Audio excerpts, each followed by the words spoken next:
Imagine an emperor who conquered an entire country, yet feared one enemy he could never defeat.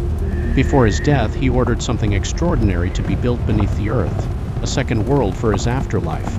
And this is where the story begins. 看，这些已归秦土，六国尽灭，天下归一，此乃天命。 Long before the famous terracotta soldiers existed, Qin Shi Huang was fighting to control the 6 rival states. One by one, they fell before his armies. By the time the final enemy surrendered, China had been transformed forever. In 221 BC, Qin Shi Huang united the warring states and declared himself the first emperor of China. He had achieved what generations of rulers had failed to do, but absolute power could not give him one thing: immortality. The emperor became obsessed with finding a way to escape death. He searched for medicines, sent expeditions in search of mythical remedies, and surrounded himself with people seeking eternal life, but eventually he prepared another solution. Instead of accepting death as the end, Qin Shi Huang ordered a massive mausoleum to be built at Mount Li. It would not simply contain his body, it was designed to recreate the world he ruled and protect him beyond death. Imperial order! Construction begins! Workers, commence digging! The imperial command traveled from the palace to officials, then to supervisors and laborers. Thousands upon thousands of people were mobilized for the enormous project. What began as an order from one man was becoming an underground empire. At Mount Li, workers began cutting into the earth, moving enormous quantities of soil and stone. Rammed earth structures rose across the landscape while underground spaces expanded below. But the emperor still wanted something more. He wanted an army. Not an army of living soldiers, but an army that could accompany him into the afterlife. Craftsmen were ordered to create human figures from clay, and the first pieces began taking shape. Bodies were formed from separate components. Legs, torsos, arms, and hands were shaped individually before being assembled. The work was repeated again and again, creating a production system on a scale almost impossible to imagine. But these were not supposed to be identical statues. Each warrior needed to look like an individual. So the craftsmen turned their attention to the most important detail, the face, and that is where this army became truly extraordinary. Craftsmen carved eyebrows, noses, ears, beards, and hairstyles into wet clay. Some features were shaped by hand, while molds helped speed production. The result was thousands of warriors whose faces appeared remarkably different from one another. Once the figures were shaped, they could not simply be placed underground. They had to survive the intense heat of a kiln. Huge fires transformed fragile wet clay into hardened terracotta strong enough to survive for centuries. When the kiln doors opened, the warriors emerged through heat and smoke. But they were still unfinished. Their bodies and faces were carefully painted with vivid colors, giving the silent soldiers an appearance that was once surprisingly lifelike. Then came the final assembly. Heads were attached to bodies, arms were fitted into position, and clothing and armor were completed.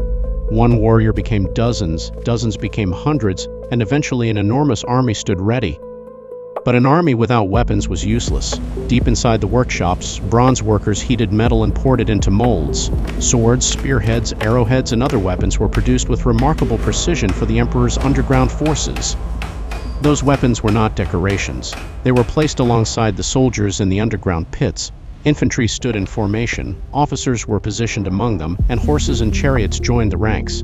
The emperor's afterlife army was becoming real. Thousands of figures were arranged according to military formations, creating the image of an organized imperial force. Every position had a purpose. But if this army was meant to protect Qin Shi Huang, one question remains. Who was he expecting to fight after death? His earthly enemies had already been defeated. Perhaps the answer was not another kingdom, but the dangers Qin Shi Huang believed awaited him in the afterlife. Meanwhile, construction continued around the emperor's enormous burial complex. Workers prepared underground structures, transported materials, and completed the final details. For years, an entire workforce had been building a world hidden beneath the earth. And then, after years of construction, the army was ready. Thousands of silent warriors stood underground with weapons beside them, waiting for the emperor they were meant to serve. But Qin Shi Huang would soon face the enemy he feared most. Before the story begins, hit like and subscribe, because what you're about to discover is one of the most fascinating and mysterious stories ever buried beneath the earth. Stay until the end. The final secret is unbelievable. Despite everything he had built and everything he had done to escape death, Qin Shi Huang could not stop time. During his final journey in 210 BC, his health deteriorated. The most powerful man in China was finally losing his battle. Qin Shi Huang died in 210 BC while traveling far from the capital. His death created a dangerous political crisis, and those around him attempted to conceal the news while the imperial procession continued toward his final destination. The emperor's body was transported back toward Mount Li. The same mountain where thousands had spent years preparing his afterlife was now waiting for its ruler. But what happened next became surrounded by secrecy, ancient accounts. The funeral procession approached the mausoleum in silence. The emperor, who had once commanded armies across China, was now being carried toward the enormous complex prepared for him. Soon he would disappear beneath the mountain forever. At Mount Li, workers prepared the final stage of the burial.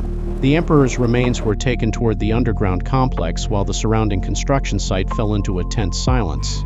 Everything Qin Shi Huang had ordered was finally coming together. Deep underground, the emperor was placed within the burial complex. The chambers around him were prepared and the entrance began to close. Whatever had been created for his afterlife would soon be separated from the living world. According to the ancient historian Sima Qian, rivers of mercury flowed inside the tomb, representing China's waterways. But this is an ancient account, not a confirmed discovery. The central chamber has never been opened. Sima Qian also described a ceiling representing the heavens, with stars above the emperor and the empire beneath him. Whether every detail was truly constructed remains unknown. The mystery survives because the chamber remains sealed. Ancient records also describe mechanical crossbows designed to fire at anyone attempting to enter. Again, these are accounts from antiquity, not confirmed discoveries. But if they were real, the tomb was designed to be more than a burial place. Finally, the entrance was sealed. Stone closed against stone, the last light disappeared, and the underground world became completely dark. Qin Shi Huang was now surrounded by his army, and separated from the living world forever.